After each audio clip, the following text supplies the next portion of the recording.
Hey, good morning, everybody. It's Friday, May 4th, 2018, and you're joining me here on Morning Light. I finally get to be outside. This is something I've wanted to do for a long time, and as the summer months come into being, I'm going to be outside and be out where God is the closest, I feel like, when we get to be out into nature and just to be in His presence around His beauty.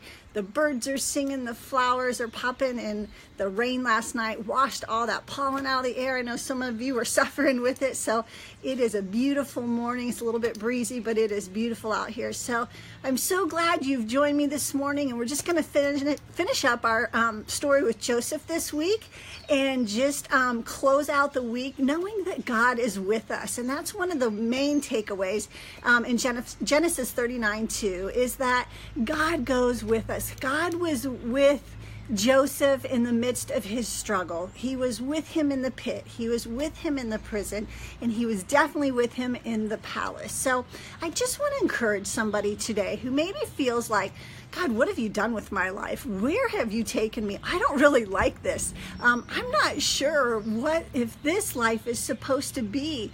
So many of us struggle with that, and we wonder, God, did I make a wrong turn somewhere? What did I do? I'm sure Joseph had to have struggled with, if I just would have kept my mouth shut, if I would have not said anything to my brothers about my dreams, what would that have looked like?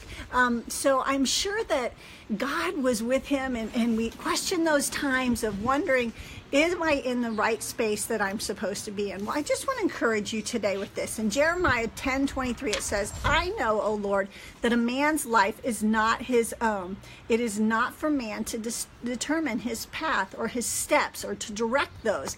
And so many times we get so caught up in, God, what am I supposed to do? Where am I supposed to go? Show me how and when and who I'm supposed to be with. And God says, you know what? It's really not for you to know how to go, because I have your life planned out. I'm the one that's going to tell you how to get there. But we get so caught up in the knowing, the how, the where, the when. And if we would just enter into rest with God, we would be able to find that He will quiet our spirit, that He will be able to just give us a strength that we might not have because we're so busy running around trying to figure out where we're supposed to go and what we're supposed to be doing. I'm sure Joseph struggled with those years, 13 years in the prison, wondering, what in the world am I doing here? What plan do you have for me, God? What life is there in this prison cell? But as we know this week, and as we've learned, God even gave him favor right in a prison cell. So wherever you're at, wait upon the Lord. Know that He goes with you, that He is planning your life out, even when it looks like, God, you made a major mistake, or God, I made a major mistake. God is the God of chances. First, second, third, fourth, fifth chances. He doesn't say, you know what, you're on your 10th chance, you're done. I'm sorry. Whatever you did, you've blown it. God is a God of mercy and of grace, and He says, I will give you the life that I had died on the cross to give you. But we have to be the willing participants to allow Him to do that. So many times we're so anxious and we don't want to do that. So we have to be careful to enter into the rest. Remember earlier this week I talked about Psalm 16:11. It says, you make known to me the path of life, and you will fill me with your joy, your presence with eternal pleasures at your right hand. Our joy comes from being in the presence of the Lord, and also being with Him and letting Him direct our steps, letting Him be the one that sets our life in motion. I know those of you who are type A personalities like me, and we're go-getters, and some of us who are choleric, that we want to just, drive the train, push the train, fuel the train, make sure all the passengers are on the train. We're the ones in control, and we are the ones that are like, God, I got this. And God's the one saying, you know what, I've got this. In Jeremiah, He says, you don't know the plans, and you don't know those steps, and it's not even for you to know, it's for me to know and you to find out. Kind of what we used to say is when we were little kids. God says, I got it, and I got your plan, even when it doesn't look well. Job 5:18, I want to touch on this morning, because I'm sure in Joseph's time in the prison and with his brothers leaving him for dead and being sold into slavery often made him feel sad and left for dead and left behind. And God, what is the plan that you might have for me? Well, there's a great verse in Job that says, Job 5 verse 18, it says, He wounds, but He also binds up. He injures, but his hands also heal. This is a tough verse sometimes to understand, that God allows pain and suffering in our life, and I'm sure Joseph suffered that as well. And so many times we don't understand, God, why would you allow this to hurt me? Sometimes we feel and often know that God, we are under his hand, and he disciplines his kids just like we discipline our own. And so many times we feel that pain from his discipline, and we think, why did you hurt me? Why did you allow the pain? Well, just for that reason, that he is a good father, and that he does discipline his children, and he loves us so much. But this verse says, if he has wounded you, it's kind of like the spanking that we got when we were little. A good parent will come in and love their child after that and say, you know, I love you too much to leave you this way, but I had to do it because I needed to get you back in step. God had a great plan for Joseph, but I think Joseph was arrogant, and I think Joseph was a bit full of himself at the time. He was very young and immature and boasting about his dreams.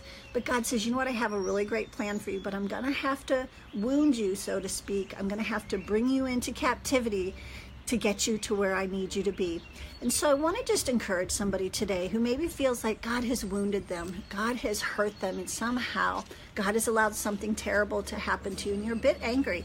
You might be disappointed. You might have resentment toward God, and you just don't even want to talk to him. You don't even, if this is the God you are, I don't even want you in my life. And I get that, because it's hard when we know of a good father and who's controlling all of the universe in our life and has the plan for our life, yet we say, God, what gives? Because you've allowed me to be hurt, or maybe I've been hurt at your hand.